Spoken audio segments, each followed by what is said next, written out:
Now to Zimbabwe.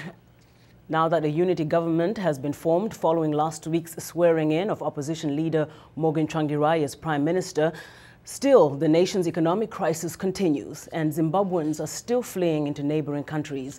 VOA Scott Bob reports. Zimbabwean children slip through fences along the South African border, showing how easy it is to cross back and forth between the two countries. At night, they hide around the border post in Beitbridge or sometimes sleep on the Zimbabwe side of the border to escape South African police. But many migrate to a South African camp in Musina, 12 kilometers up the road, which offers some food and some protection.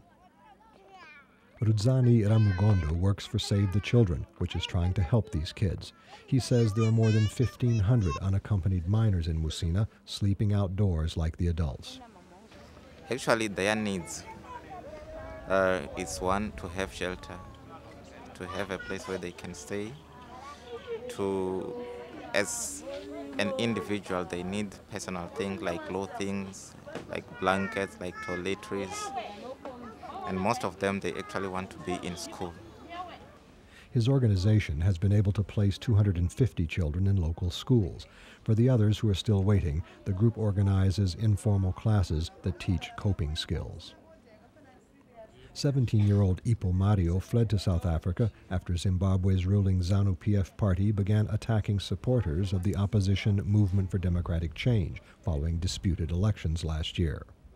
At first, they had to burn out my father's shop and threw stones to the grasses. And at one time, they beat my father. And our family weren't allowed to go, at the shops sometimes. So we had to stay indoors and stuff. That's when I decided to run away after my father was dead. And my mother also is deceased, yes. Because they are underage, refugee children cannot apply for asylum in South Africa. So an adult aid worker goes with them to the registration center and helps them fill out the forms. For young women, the dangers are even greater. 16-year-old Riuvarasha Azangwe was crossing with her sister when some men tried to rape them in the bushes. I fight them.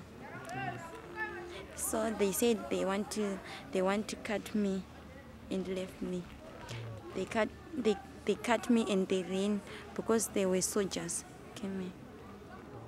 Azangwe needed 20 stitches to sew up her arm. The men took all their belongings, including a cell phone with the number of a relative in Johannesburg. Lillian Rambuda, a counselor with Save the Children, says most of the unaccompanied girls are not visible to aid agencies because they're taken in to work on farms or in the sex trade.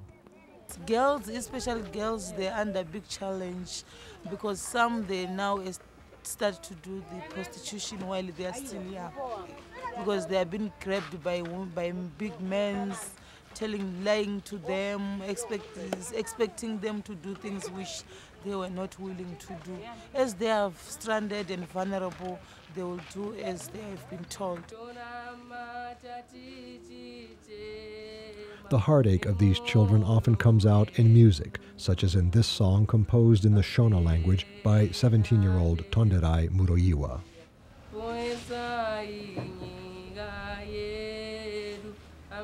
Please forgive Zimbabwe, he sings. Look at the suffering, the people dying. Please help.